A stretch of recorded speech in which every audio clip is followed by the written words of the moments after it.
What happens when the last human in the galaxy discovers he's not as alone as he thought?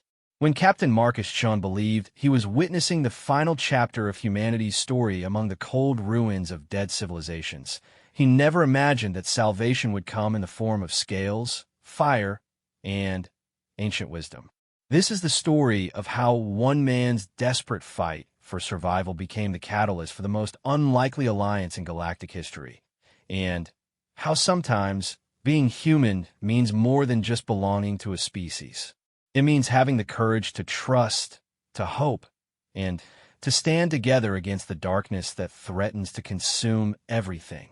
Welcome to a universe where legends are born not from conquest, but from compassion, and where the greatest strength comes not from standing alone, but from finding someone willing to stand with you. Captain Marcus Chun floated through the derelict corridors of what had once been the pride of the Zephyrian fleet, his magnetic boots clicking softly against the metal deck plating. The ship's emergency lighting cast eerie shadows that danced across walls scarred by plasma burns and the telltale marks of desperate last stands. 3 months had passed since he discovered this graveyard of vessels, and still, the silence pressed against his eardrums like a living thing. His breath fogged the inside of his helmet as he checked his scanner for the 1,000th time. Nothing. No life signs. No energy signatures. No signs that anyone else had survived the great dying that had swept across this sector of the galaxy. The Devourers, as the survivors had called them before even the survivors fell silent, had left nothing but empty shells of once mighty civilizations. Marcus paused at a viewport, staring out at the field of dead ships that stretched beyond the horizon of the massive carrier he currently explored. Hundreds of vessels from dozens of species floated in the eternal night, their hulls breached, their crews long since claimed by the void. Each ship told a story of courage, of last-ditch efforts to escape or fight back against an enemy that consumed everything in its path. The human touched the data pad clipped to his belt, where he'd been recording everything he found. If he ever made it back to human space, if there was still human space to return to, these records would be all that remained of these civilizations. The Zephyrians with their crystal-based technology that sang in harmony with their thoughts. The Kronak, whose industrial might had once challenged even humanity's manufacturing capabilities. The peaceful Euthera, who had tried to hide in the gas clouds of their home system only to be found and consumed like all the rest. All gone. All of them. Marcus had been part of a deep space reconnaissance mission when the communications from the core world stopped coming. First sporadically, then completely. By the time his small scout ship had made it back to the outer territories, he found only empty stations and drift ships with their crews missing, leaving behind only signs of struggle and the strange biomechanical residue that seemed to be the Devourer's calling card. He'd been searching for survivors for 8 months now, jumping from system to system, following distress beacons and emergency transmissions that always led to the same thing: empty ships and dead worlds. Marcus was beginning to suspect he might be the last sentient being left in this entire sector of the galaxy, possibly the last human alive anywhere. The thought should have broken him, should have sent him spiraling into despair or madness like the logs he'd found from other lone survivors who'd faced similar situations. Instead, Marcus had found something unexpected within himself, a stubborn determination that surprised even him. Maybe it was his military training. Maybe it was the knowledge that someone needed to bear witness to what had happened here. Or maybe it was simply the very human refusal to go quietly into the night. His oxygen indicator chimed softly, reminding him to head back to his ship. The Wanderer wasn't much to look at, a small exploration vessel designed for one-person crews on extended missions. But she'd kept him alive this long. Her fusion reactor was good for another 5 years. Her recycling systems could keep him breathing and drinking for twice that long, and her fabricators could produce basic food and equipment as long as he could find raw materials, which was actually the least of his problems, given that he had an entire graveyard of ships to salvage from. As Marcus made his way back through the dead Zephyrian vessel, He found himself thinking about the message he'd been composing in his head for weeks now. If anyone ever found his ship, if humanity somehow survived and sent expeditions to search for their missing scout, they'd need to know what happened here.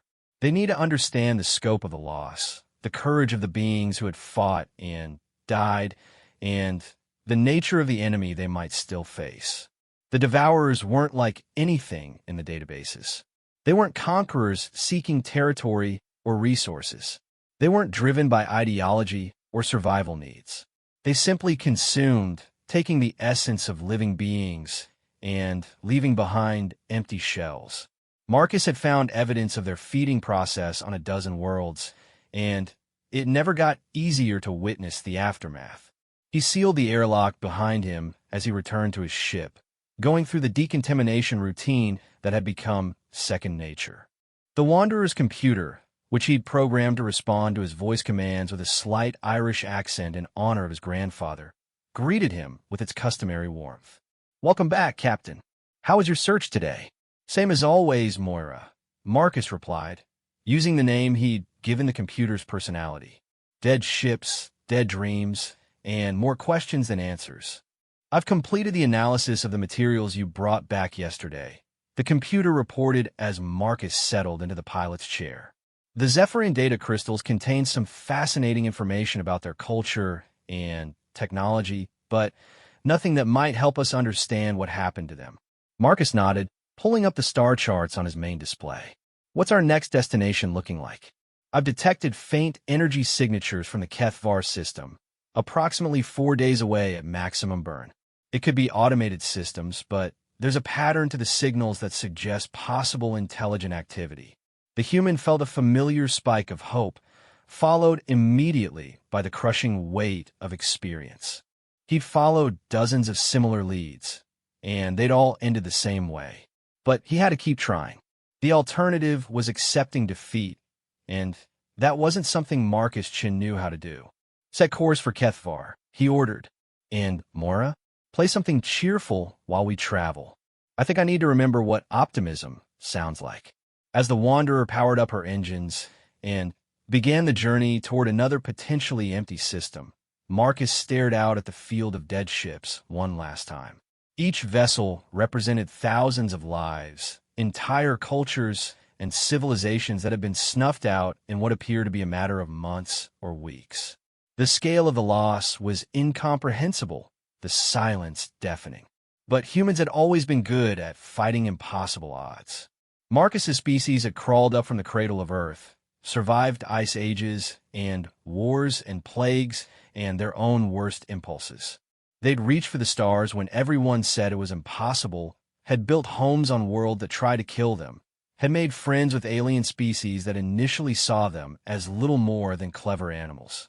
If there was anyone left out there, if even one other soul had survived this catastrophe, Marcus would find them. And if he was truly alone, then he'd make sure their story wasn't forgotten. He'd carry the memory of their courage, their hopes, their final moments of defiance against an enemy that had sought to erase them from existence. The 4-day journey to HFY passed in a blur of routine maintenance, data analysis, and the kind of deep thinking that comes with extended solitude. Marcus had long conversations with Moira about philosophy and ethics, about the nature of consciousness, and what it meant to be the last of your kind. The AI had been programmed with advanced conversational algorithms, but Marcus sometimes wondered if the isolation was causing him to anthropomorphize the computer more than was healthy. Not that it mattered. Sanity was a luxury he couldn't afford to be too worried about. On the 3rd day of the journey, Marcus received a transmission that made his blood run cold. It was faint, barely detectable above the background radiation, but unmistakably artificial. More importantly, it was recent, transmitted within the last few hours rather than being some ancient automated beacon left behind by a dead civilization. The signal was complex, layered with encryption protocols that seemed to shift and evolve as he listened. It wasn't any human encoding system he recognized, nor did it match any of the alien communication methods in his database. But there was something about its structure, something about the way it pulsed and changed that reminded him of music more than data. Moira, are you getting this? Yes, Captain. The signal appears to be some form of quantum encrypted communication using principles I'm not familiar with. The mathematics involved suggest a level of technological sophistication that exceeds most known civilizations.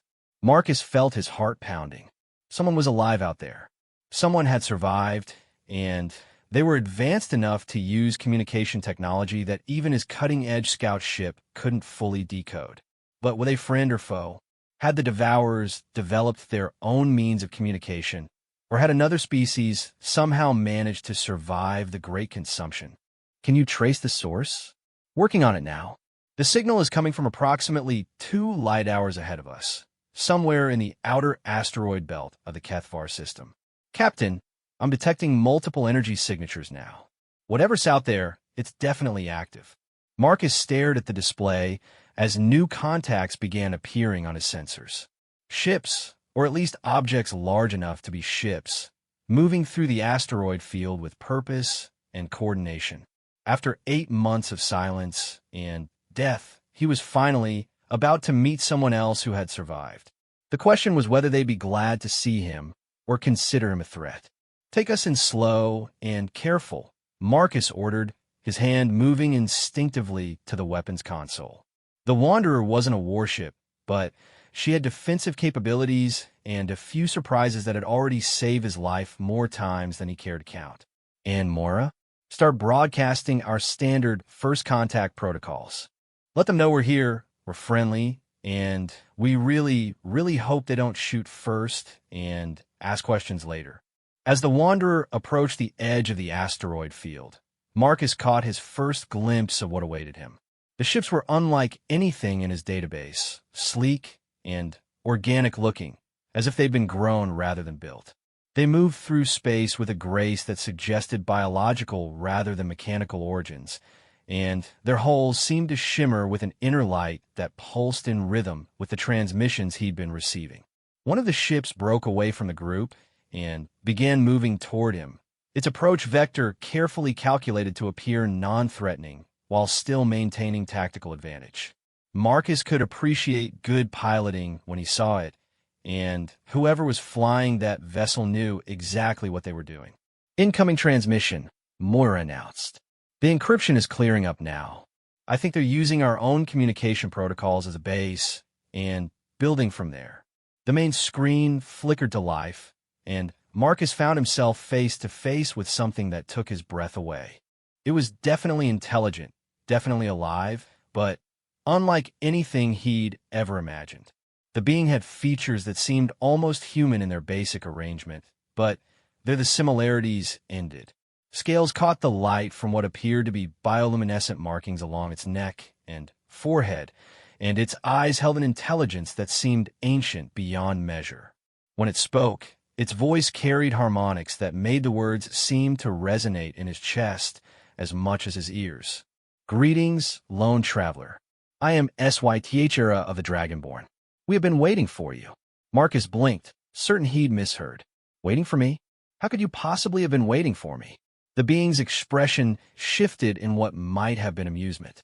Because, human Marcus Chun, you are exactly where and when the ancient prophecies said you would be. And if those prophecies are correct, you may be the key to saving what remains of this galaxy. Marcus stared at the screen for several long seconds, his mind struggling to process what he'd just heard. Prophecies? His name? The rational part of his brain insisted this had to be some kind of elaborate trap or misunderstanding, but the desperate, lonely part that had been searching for any sign of life for 8 months was ready to believe in miracles. I'm sorry, did you just say prophecies? He managed to ask. And how do you know my name? HFY's scaled features arranged themselves in what was unmistakably a smile, though her teeth were considerably sharper than any human's. There is much to explain, Captain Chun. Would you be willing to come aboard our vessel? I understand your caution, given what has happened in this sector, but I believe you will find our conversation most illuminating. Marcus glanced at his sensors, which showed the Dragonborn ship maintaining a respectful distance. Whatever else these beings were, They didn't seem immediately hostile. And after months of talking to no one but Moira, the prospect of face-to-face conversation with another living being was almost irresistible. "I'll need some guarantees about my safety," he said carefully. "And my ship stays powered up and ready to leave." Of course, we would expect nothing less from someone who has survived as long as you have in these dark times. "Send your docking coordinates, and we will match velocities. You may bring any weapons or equipment you feel necessary for your peace of mind."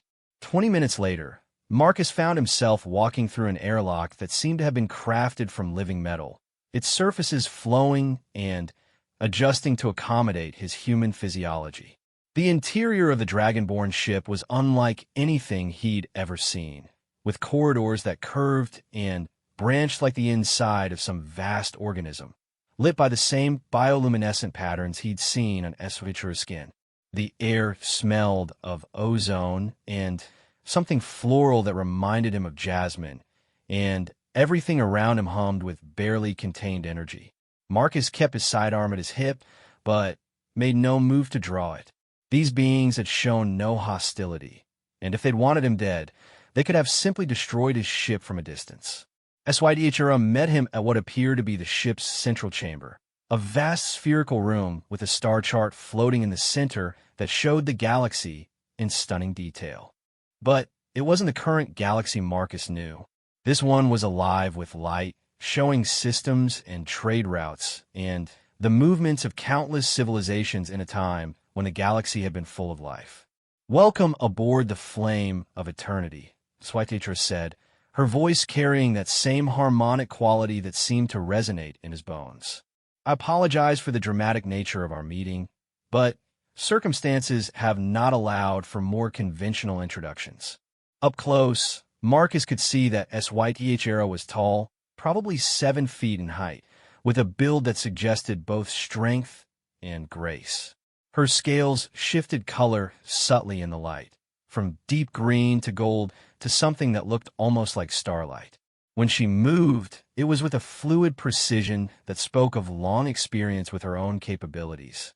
"Let me start with the most important question," Marcus said. "Are you the only survivors in this sector?" "Not the only survivors, but perhaps the most organized," she replied.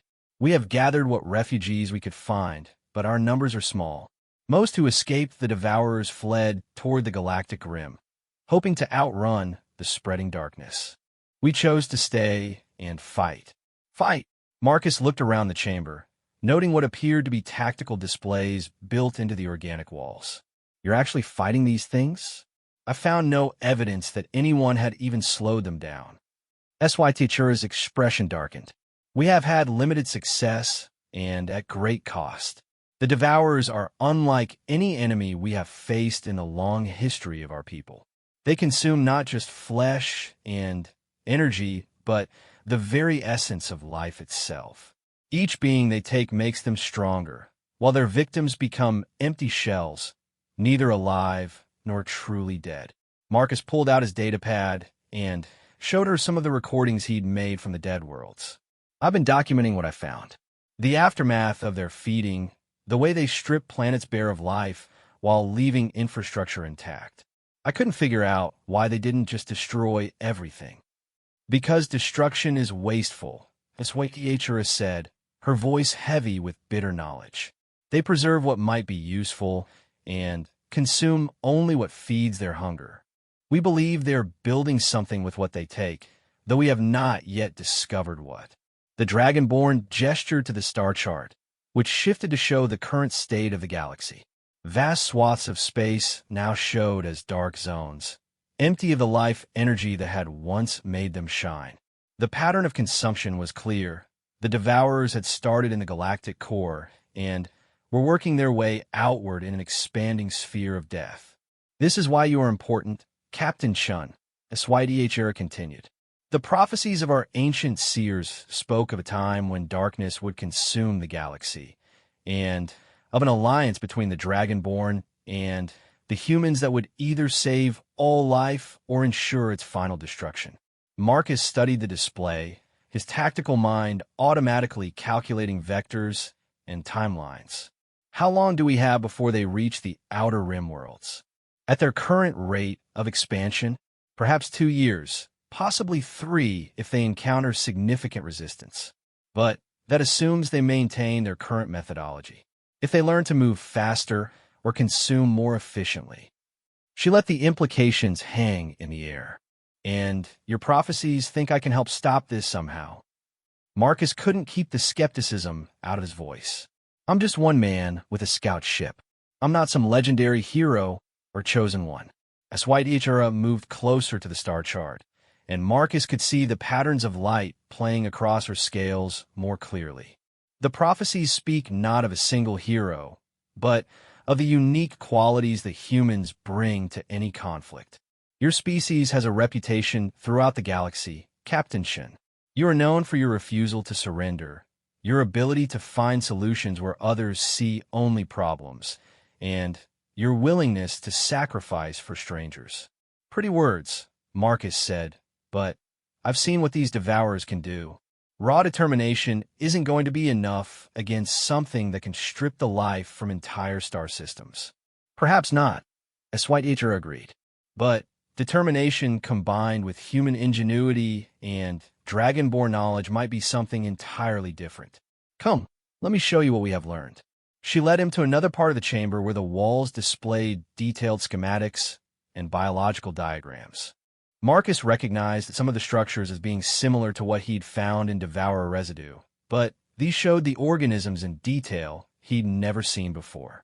We captured a small Devourer scout several months ago, HFY explained.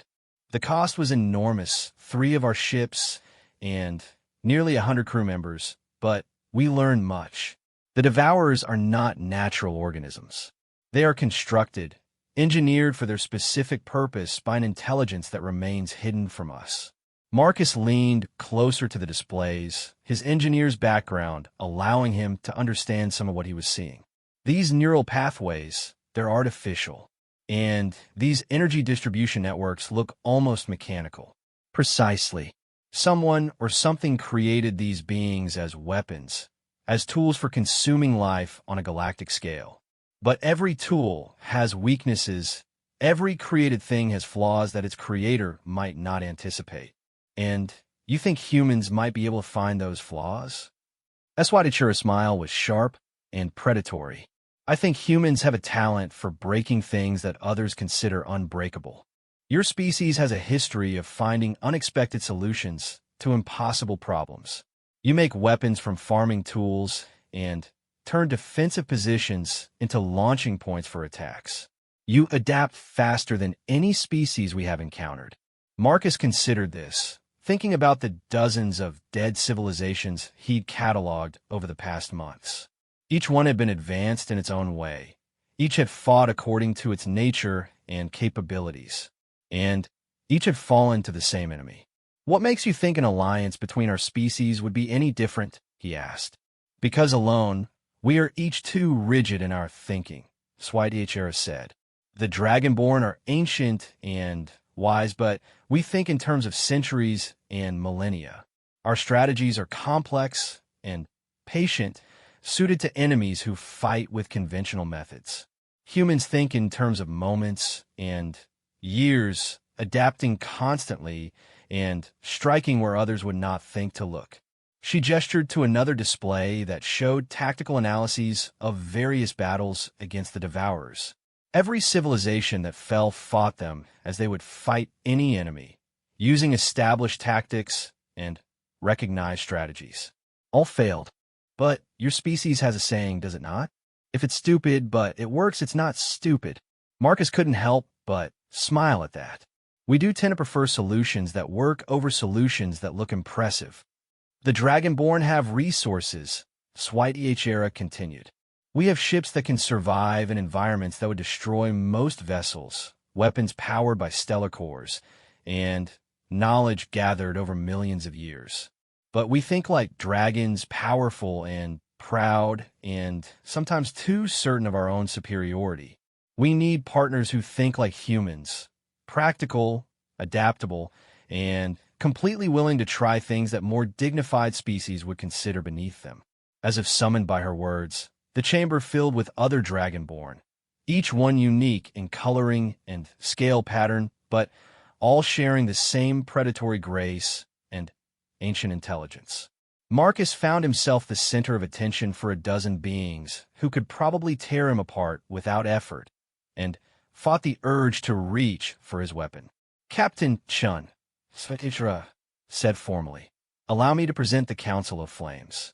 They speak for the scattered survivors of our people. An elderly dragonborn with scales the color of old silver stepped forward. Human Marcus Chun, we have debated your arrival for many cycles. Some among us question whether your species can be trusted with the knowledge we possess. Humans are young and sometimes reckless. With respect, Marcus replied, meeting the being's gaze steadily. Young and reckless might be exactly what this situation calls for. I've seen what careful and ancient civilizations accomplished against these devourers. They're all dead. There was a long silence, and Marcus wondered if he'd just insulted his way out of the most important alliance in galactic history. Then, the silver dragonborn's mouth curved in what was unmistakably approval. He speaks truth, even when that truth is uncomfortable, the elder said to Aswythura. This is the human quality the prophecies spoke of. Very well, Captain Chun. We will share our knowledge and resources with you, if you will share your human perspective with us. What exactly are you proposing? Marcus asked. Aswythura moved back to the star chart, which now showed the positions of several dozen ships scattered throughout the local systems. We propose to build a fleet unlike any that has ever existed. Dragonborn vessels powered by human innovation. Weapons that combine our technology with your tactical flexibility. And, most importantly, a strategy that neither of our species would develop alone. Marcus stared at the display, his mind already racing through possibilities. You're talking about guerrilla warfare on an interstellar scale. Hit and run attacks, sabotage, disrupting their supply lines and communication networks. We are talking about teaching an ancient enemy that they have never faced an adversary like humanity, Aswythura said. They have consumed civilizations that fought with honor and dignity. Now they will face one that fights to win, regardless of how the victory is achieved. And if this alliance fails? Marcus asked, if your prophecies are wrong, and we're just throwing our lives away on a desperate gamble. The elder dragonborn answered, his voice carrying the weight of eons. Then, at least we will die fighting, as befits both our species. And, perhaps, in that final battle, we will learn something that will help others who come after us. Marcus looked around the chamber, at beings whose species had survived for millions of years, and who were now willing to risk everything on alliance with a lone human they'd known for less than an hour. It was insane. It was desperate. It was probably doomed to failure. It was also the most human thing he could imagine doing. All right, he said finally, let's teach these devourers what happens when they mess with the galaxy. But we do this my way as much as yours. No ancient protocols or dignified defeats. We fight dirty, we fight smart, and we make them regret ever leaving whatever hole they crawled out of. Aswythura's smile was brilliant and fierce. Welcome to the Dragon-Human Alliance, Captain Chun. Let us begin planning the impossible. 3 weeks after first meeting the Dragonborn, Marcus found himself standing in what had once been a Kronak industrial station, watching human engineering principles being applied to Dragonborn biotechnology with results that defied both species' previous understanding of what was possible. The marriage of technologies had produced something entirely new. Ships that grew as much as they were built, weapons that learned from their targets, and defensive systems that adapted in real time to new threats. The station had been transformed into a massive shipyard and research facility, hidden within the hollowed-out shell of a dead moon in a system the Devourers had already stripped and abandoned. It was the perfect base of operations, already written off as consumed, protected by layers of stealth technology that combined Dragonborn energy masking with human electronic warfare techniques. The power coupling ratios still don't make sense according to conventional physics, Dr. Sarah Voss said, looking up from her diagnostic equipment.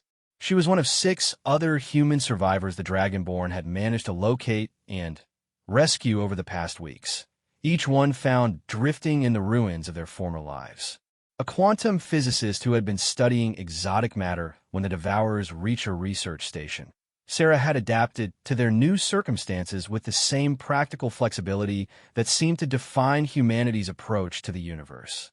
Conventional physics stopped applying the moment we started growing weapon systems inside living crystalline matrices, Marcus replied, running his hand along the hull of what the Dragonborn called a flame ship. The vessel's surface felt warm to the touch and seemed to pulse with its own heartbeat. The question is whether it works, not whether it makes sense. The ship was beautiful in an alien way, its hull formed from what appeared to be metallic scales that shifted color based on the vessel's energy state. It was roughly the size of a human destroyer, but Marcus had watched it demonstrate firepower that would have challenged a battlecruiser. More importantly, it could regenerate damage, adapt its weapon systems to new targets, and interface directly with both human technology and Dragonborn neural networks.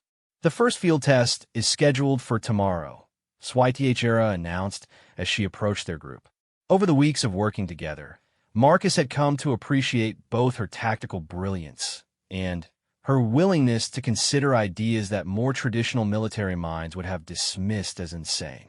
We have identified a Devourer scouting force moving through the Veltar system. 3 ships, minimal escort, perfect for testing our new capabilities. Marcus nodded, though he felt the familiar tightness in his chest that came before any combat operation. The Alliance had grown rapidly over the past weeks, with more Dragonborn survivors joining them, and even a few members of other species who had managed to escape the initial wave of consumption. But they were still vastly outnumbered, and they were betting everything on untested technology and tactics that had never been tried before. "What's the intelligence on the Devourer force?" asked Commander Jake Rodriguez, formerly of the Human Colonial Navy. He was the closest thing they had to a conventional military officer, though his experience fighting pirates and rebels hadn't really prepared him for an enemy that consumed the life force of entire planets. Aswaitisha gestured, and a holographic display materialized in the air between them, showing detailed scans of the Devourer's ships. Standard Hunter configuration. 1 larger vessel, approximately 800 meters in length, 2 smaller escorts. Biomechanical construction consistent with previous encounters. They appear to be conducting systematic sweeps of the outer planets, possibly searching for survivors or resources they missed in their initial feeding. Marcus studied the display, his tactical mind automatically cataloging weaknesses and opportunities. Their formation is defensive, probably expecting conventional attacks from their flanks or above. They're not anticipating something that can match their maneuverability or adapt to their countermeasures. "The flame ships should be able to handle the escorts," said Corathan, one of the younger Dragonborn who had proven surprisingly adept at human-style tactical thinking. "But the larger vessel concerns me. We have never successfully engaged anything of that size and lived to report the results. That's because everyone else fought them like they were conventional warships," Marcus said. "These things are more like massive organisms than traditional ships. They have circulatory systems instead of power conduits, neural networks instead of computer systems. You can't just blow holes in them and expect them to stop functioning." Dr. Voss looked up from her equipment. "The quantum resonance patterns we've detected suggest that the larger Devourer vessels maintain cohesion through some form of quantum entanglement network. If we could disrupt that network, they fall apart from the inside," Marcus finished, "like cutting the nervous system of a giant creature." "In theory," Sarah cautioned, "we won't know for certain until we try it. And if we're wrong, we'll be facing something that can drain the life from our crews before we can retreat." Marcus looked around at the assembled group, human and Dragonborn working side by side on problems that neither species could have solved alone. It was remarkable how quickly they'd learned to complement each other's strengths and compensate for each other's weaknesses. The Dragonborn provided patience, wisdom, and technology that seemed almost magical in its capabilities. The humans provided adaptability, innovation, and a willingness to try solutions that more dignified species would consider beneath them. "There's something else we need to discuss," Miss White said, her tone becoming more serious. "Our long-range sensors have detected massive movement in the galactic core. The Devourers appear to be consolidating their forces and resources around something in the central regions. We believe they may be constructing something." The display shifted to show the galactic core, where energy signatures blazed with unnatural intensity. Whatever the Devourers were building, it was vast beyond comprehension, drawing resources from hundreds of consumed star systems. "Any idea what it might be?" Commander Rodriguez asked. "The energy patterns are unlike anything in our databases," Corathan replied. "But the scale suggests something designed to affect the galaxy as a whole. Perhaps a weapon, perhaps a gateway to bring in more of their kind from elsewhere." Marcus felt a chill run down his spine. If the Devourers were building some kind of superweapon, then their Alliance's hit-and-run tactics might be nothing more than an annoyance. They needed to learn more about what was happening in the core, and they needed to do it soon. "How long do we have?" he asked. "Based on the rate of energy accumulation and resource consumption, we estimate 6 months to a year before whatever they're building becomes operational," SYTHR said. "Which means our window for effective resistance is closing rapidly." The group fell silent, each member processing the implications. A year to stop an enemy that had consumed most of the galaxy's civilizations. A year to perfect their untested alliance and somehow strike at the heart of the Devourer's power. A year to save everything that remained of galactic civilization. "Then we'd better make sure tomorrow's test goes perfectly," Marcus said finally. "Because if our new toys can't handle 3 Devourer ships, we're not going to have much hope against whatever they're building in the core." The next morning found Marcus strapped into the pilot's seat of the lead flame ship, with SYTHR serving as his tactical officer and neural interface with the vessel's living systems. The ship responded to his thoughts as much as his physical controls, creating a level of integration he'd never experienced before. When he wanted to change course, the ship seemed to anticipate his intentions. When he focused on a potential target, the weapons systems automatically began calculating firing solutions. It was exhilarating and terrifying in equal measure. "All ships report ready," came Dr. Voss's voice over the communication system. She was commanding the second flame ship from what they were calling the science officer position, though her role was really to monitor the quantum disruption systems and make real-time adjustments as needed. "Dragonborn flight leaders confirm readiness," Corathan added. 3 traditional Dragonborn ships were taking part in the test, their ancient but proven technology serving as backup in case the experimental vessels failed. Marcus took a deep breath and activated the tactical display. The Devourer ships appeared as red contacts moving slowly through the outer system, their biomechanical signatures clearly visible against the background radiation. They seemed unaware of the Alliance fleet approaching from the shadow of a gas giant's moon. "Remember, we're testing 3 things today," Marcus said over the group communication channel. "First, can our hybrid ships match Devourer performance in actual combat? Second, can our quantum disruption systems actually affect their larger vessels? And third, can humans and Dragonborn fight together effectively when lives are on the line? And if any of those tests fail," Commander Rodriguez asked from the 3rd flame ship, "then we learn something valuable and try not to die in the process," Marcus replied. "All ships execute approach pattern alpha. Let's see what these things can really do."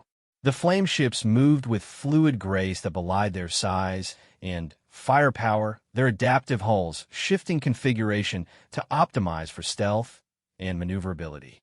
The sensation of piloting something that was as much alive as built was unlike anything Marcus had experienced, requiring him to think more like a rider guiding a mount than an operator controlling a machine.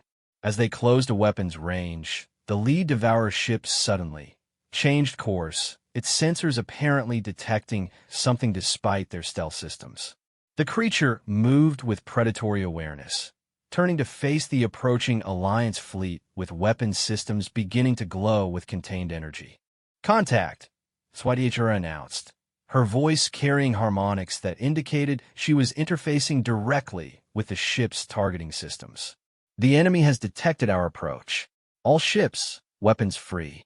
Marcus felt the flame ship's weapon systems come alive under his control, quantum cannons, and plasma projectors that could adapt their output based on target composition and defensive measures. But, more importantly, he could feel the ship itself responding to the threat, its hull plates shifting to provide optimal protection while its internal systems prepared for the unique stresses of fighting an enemy that could drain life force as well as inflict physical damage. "Here we go," he murmured, and pressed the attack. The first exchange of fire lit up space with energies that spanned multiple spectrums simultaneously. The Devourer weapons struck with more than physical force, their beams carrying an entropy effect that seemed to age whatever they touched. But the flameship's adaptive armor held, its living metal actually growing stronger in response to the attack. "Quantum disruption systems are locked onto the primary target," Dr. Voss reported. "Initiating resonance cascade in 3, 2, 1, firing."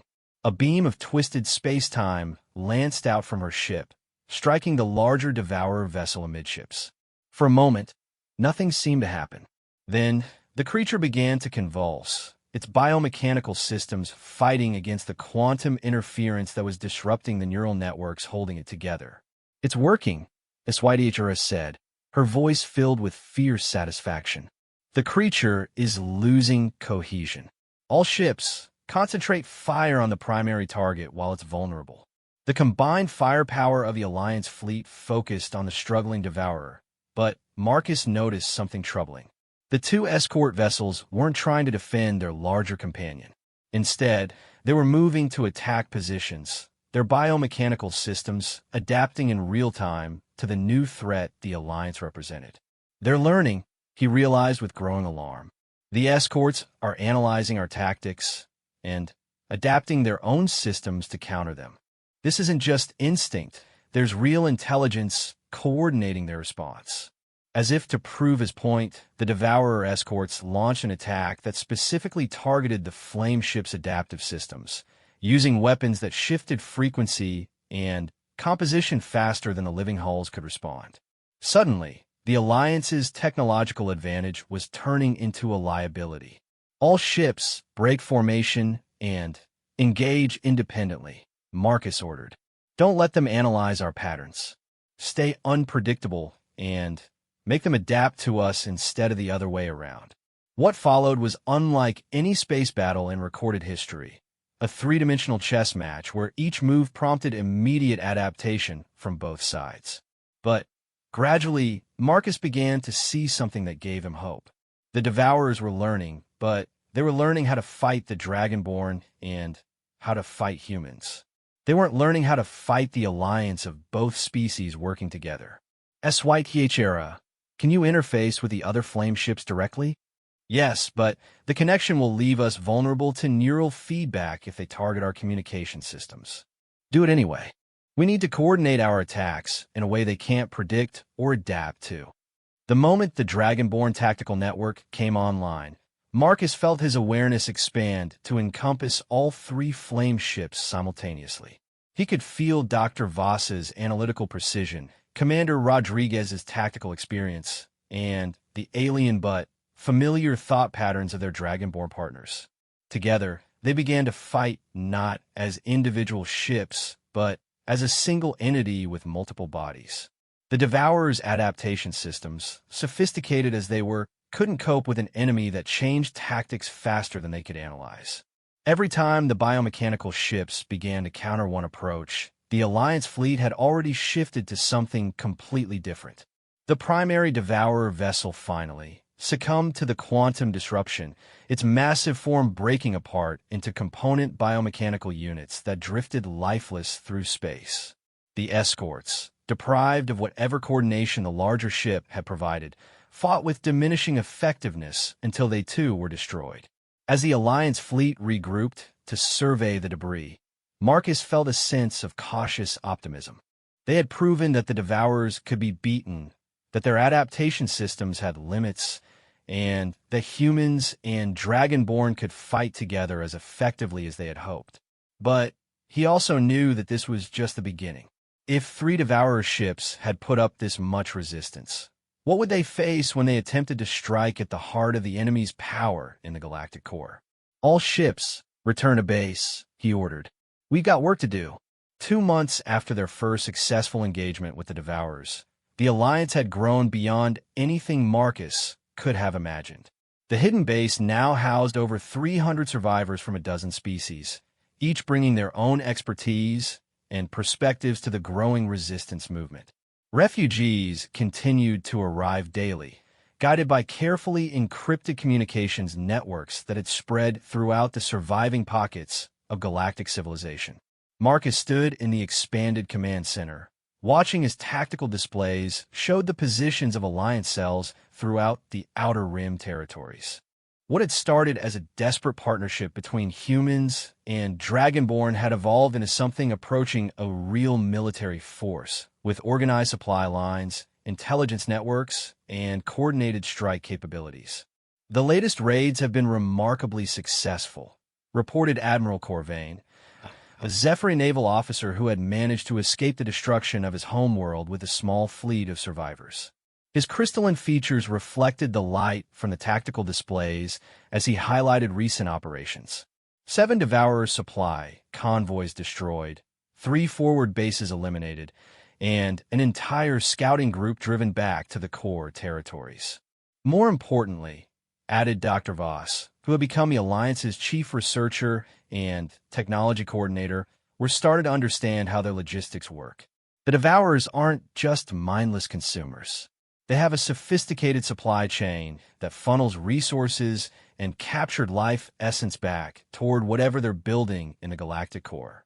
Marcus nodded, though his attention was focused on the long-range sensor reports that had been coming in over the past week. The energy signatures from the core had increased dramatically, and new structures were appearing that defied conventional understanding of engineering and physics. HFY, what do your people's ancient databases say about anything like what we're seeing in the core? He asked. The Dragonborn commander moved to the central display, her scaled features grave with concern. Nothing in our recorded history matches these energy patterns. The construction appears to be some form of transdimensional gateway, but the scale is unprecedented. If our calculations are correct, it could allow transportation of objects or entities across galactic distances instantaneously. Or it could be something much worse, said Dr. Elena Vasquez, the xenobiologist who had joined them 3 weeks earlier. She had been studying samples of Devourer biomechanical components, and her findings have been disturbing. I've been analyzing the quantum resonance patterns in the Devourer remains, and I believe they're not originally from this galaxy. They're extra-dimensional entities, possibly from a universe where the fundamental forces operate differently. The implications of that statement sent a chill through the assembled command staff. If the Devourers were building a gateway to bring in more of their kind from another reality, then the Alliance wasn't just fighting for this galaxy, but potentially for the survival of their entire dimension. How long do we have? Marcus asked. Based on the rate of construction and energy accumulation, perhaps 4 months before the gateway becomes operational, HFY replied. But there are signs that the process is accelerating. Each successful raid we conduct seems to prompt them to work faster. Commander Rodriguez, who had been coordinating the Alliance's growing fleet of hybrid vessels, stepped forward. We have 47 flame ships operational now, plus supporting craft from allied species.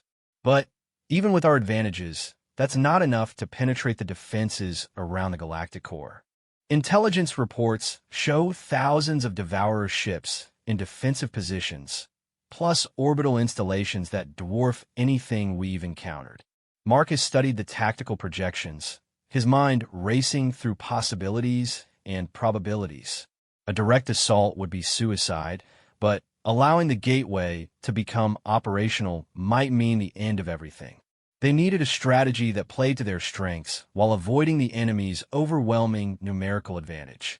"What if we don't try to destroy the gateway?" he said suddenly. "What if we try to control it instead?" The room fell silent as the assembled officers considered the implications of that suggestion. Dr. Voss was the first to speak.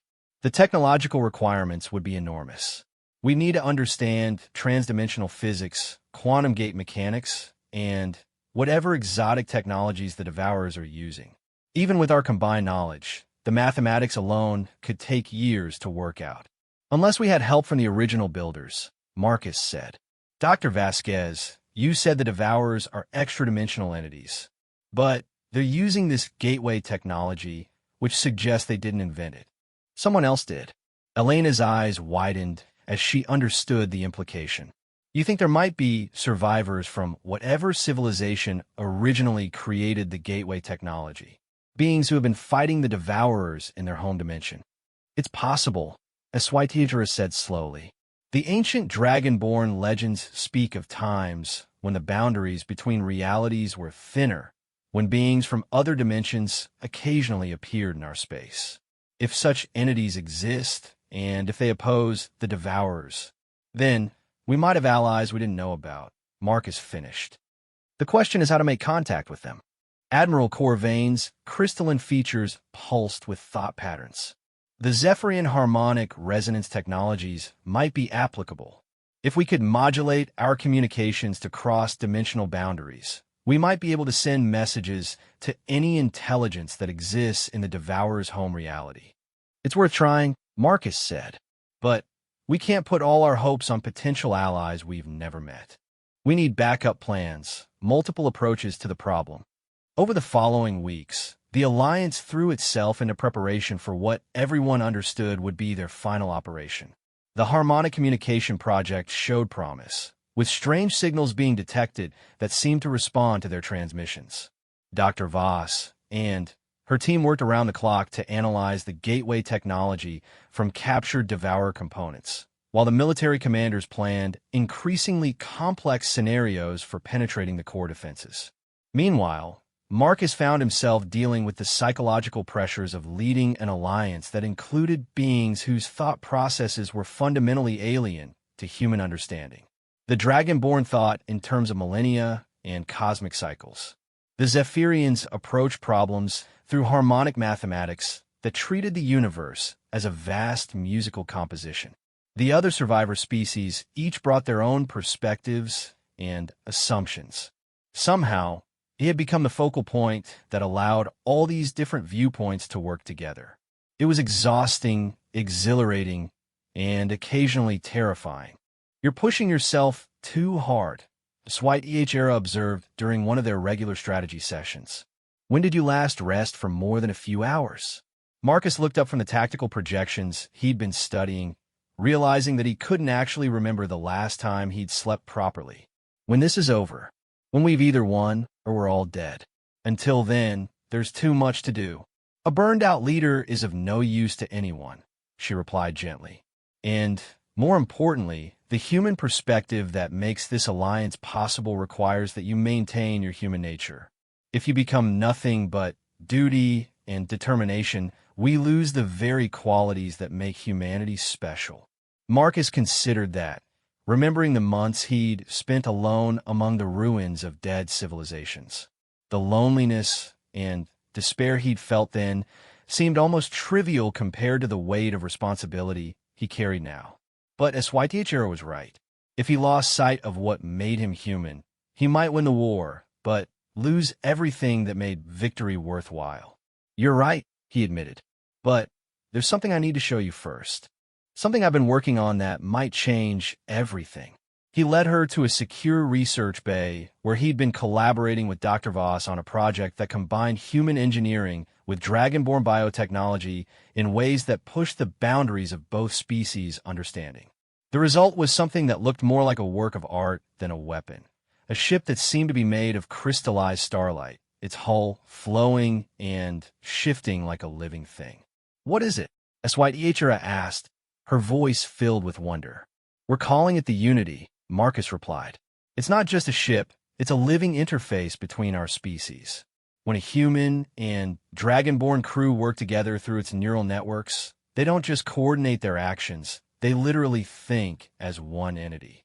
The tactical possibilities are unprecedented. SYDHR moved closer to the vessel, and Marcus could see the bioluminescent patterns on her skin responding to some energy field the ship was generating. The quantum resonance patterns are beautiful, but also dangerous. This level of neural integration could be permanent, could fundamentally change both species involved. I know, Marcus said quietly. That's why I wanted to show you before anyone else. If we use this ship, if we link our minds at this level, we might not be entirely human or entirely dragonborn afterward. We might become something new. SYTHRA was quiet for a long moment, studying the ship and considering the implications. When she finally spoke, her voice carried harmonics that Marcus had learned to associate with deep emotional significance. Perhaps that is what the prophecies truly meant, she said. Not that humans and dragonborn would fight together, but that we would become something greater than either species alone. Something capable of facing enemies that neither could defeat separately. Before Marcus could respond, alarms began sounding throughout the base.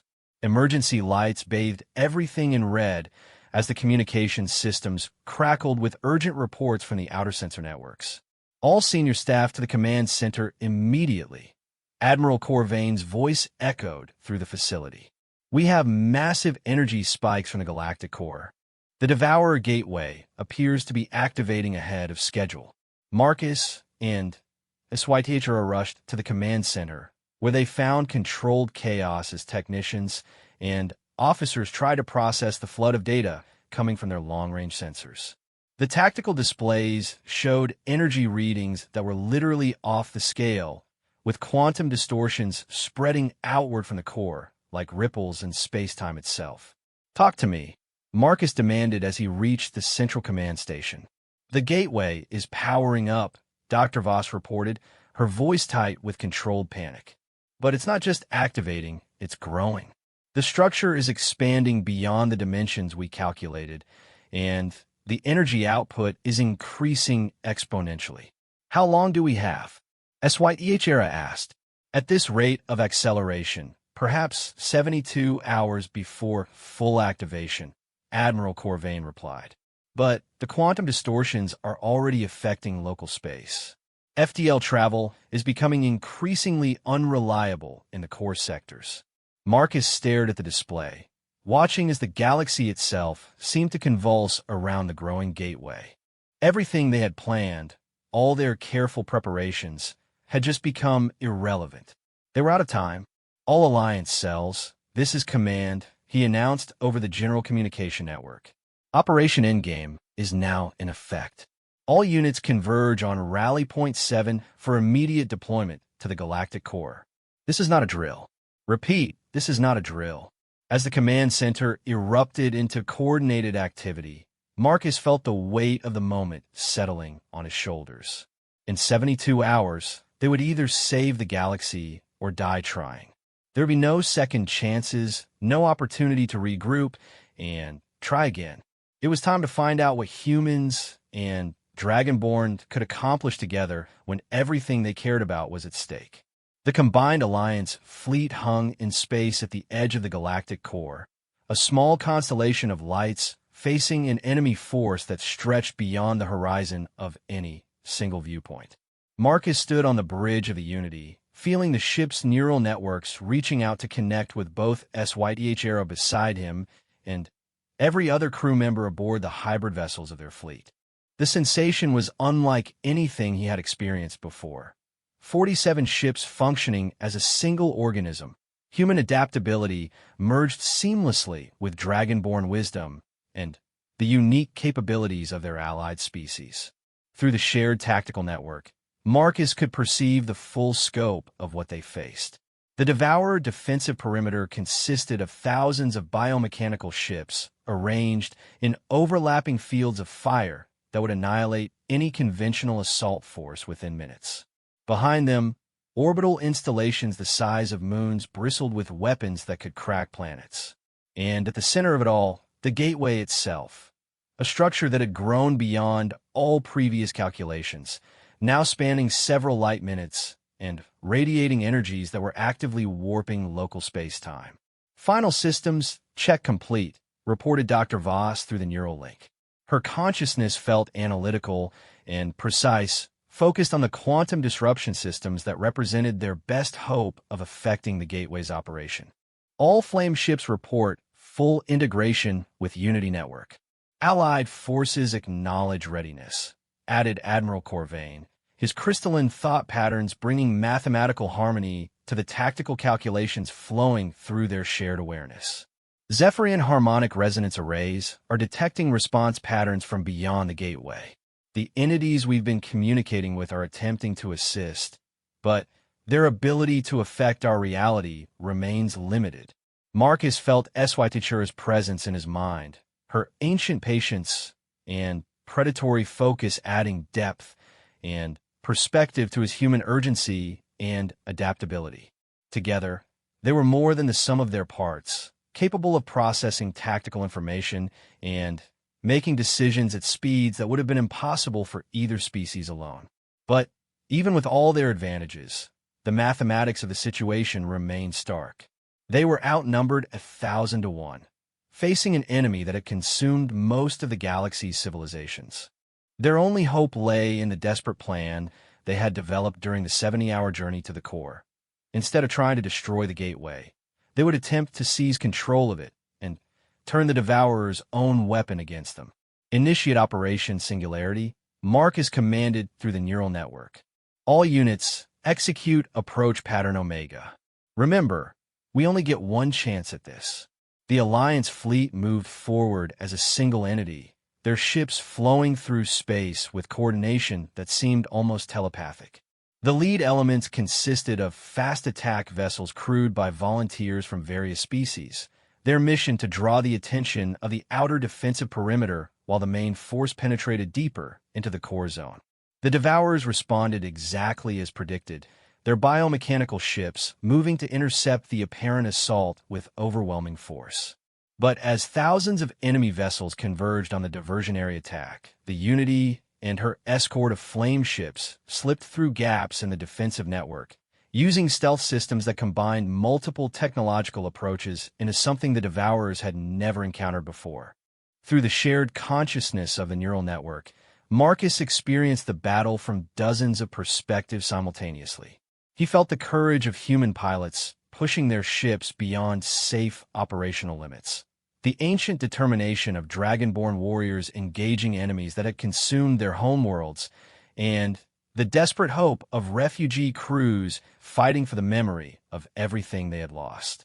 The diversionary force was taking massive casualties, but their sacrifice was buying precious time for the main objective. The Unity and her escorts had penetrated to within weapons range of the gateway itself, close enough to see the impossible architecture that the Devourers had constructed. The structure defied conventional understanding, its surfaces shifting between dimensions in ways that made Marcus's eyes water, even through the filtered perception of the neural network. Quantum disruption systems are locked onto the gateway's primary resonance nodes, Dr. Voss reported. But the interference patterns are unlike anything we've studied. I'm not certain our weapons will have the desired effect. Then, we adapt, Marcus replied, feeling HFY's agreement flowing through their mental link. All ships, focus on the dimensional anchor points. If we can destabilize the gateway's connection to our reality, we might be able to collapse the entire structure. The combined firepower of the flame ship squadron lanced out toward the gateway, quantum cannons, and plasma projectors modified by human ingenuity and dragonborn technology, striking at points where the structure intersected with normal space-time. For a moment, nothing seemed to happen. Then, reality itself began to convulse around the gateway as dimensional boundaries started to blur and shift. Suddenly, something vast and alien spoke directly into the minds of every Alliance crew member, its voice carrying harmonics that seemed to resonate in dimensions human senses couldn't perceive. Who dares disturb the harvest? Asterisk, the mental pressure was overwhelming, dropping several crew members to their knees and causing the neural network to fluctuate wildly. But through the chaos, Marcus felt another presence, smaller but infinitely more friendly, reaching out from somewhere beyond the gateway. Hold fast, warriors of the material plane. We come to aid you in this final hour. Asterisk, the gateway erupted with new energy as something began forcing its way through from the other side. But instead of more devourers, what emerged was a fleet of vessels that seemed to be made of crystallized light, their hulls shifting through spectrums that had no names in any known language. The newcomers engaged the devourer defenses with weapons that affected probability as much as matter, turning certain destruction into unlikely salvation through the application of technologies that operated on fundamentally different principles. The entities from the other dimension, HFY, breathed through their mental link. They found a way to cross over and aid us. We are the architects, asterisk, the friendly voice continued. Asterisk, long have we fought the hunger in our realm. The gateway was our creation, stolen by the devourers when they first invaded our reality. Help us reclaim it, and together we can seal the passage between worlds. Asterisk, Marcus felt a surge of hope flowing through the neural network. They weren't facing this alone anymore. The alliance that had begun with one human and one dragonborn had grown to encompass beings from multiple dimensions, all united in their determination to stop the devourer's endless consumption. But the entity that had spoken first was not finished.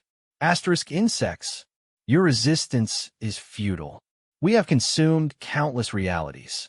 Yours will be no different. Asterisk, the voice carried such malevolent power that several Alliance ships lost power temporarily, their crews overcome by despair and hopelessness. But Marcus found that the human spirit had one advantage that even cosmic entities couldn't fully understand: the ability to be absolutely, irrationally stubborn in the face of impossible odds. Unity Network, this is Marcus Chun, he announced through their shared consciousness. I've been alone in the dark for 8 months. I've seen what these things do to entire civilizations. And I'm here to tell you something that every human knows in their bones. The only way evil wins is if good people give up. We don't give up. We don't surrender. And we sure as hell don't let some interdimensional parasite tell us what's going to happen to our galaxy. The response was immediate and overwhelming. Human determination merged with dragon-born ancient wisdom, Zephyrian harmonic mathematics, and the exotic technologies of the architects. The neural network that connected them all blazed with shared purpose, creating a Gestalt consciousness that was greater than any of its component parts. Together, they struck at the gateway with everything they had. Not just weapons and technology, but will itself focused into a force that could reshape reality. The devourer entity screamed in frequencies that shattered nearby asteroids, but its hold on the gateway began to slip as dimensional anchors failed one by one. Now, asterisk, cried the architect voice. Asterisk, the pathway weakens. We must collapse the connection between realities before the hunger can establish a new foothold.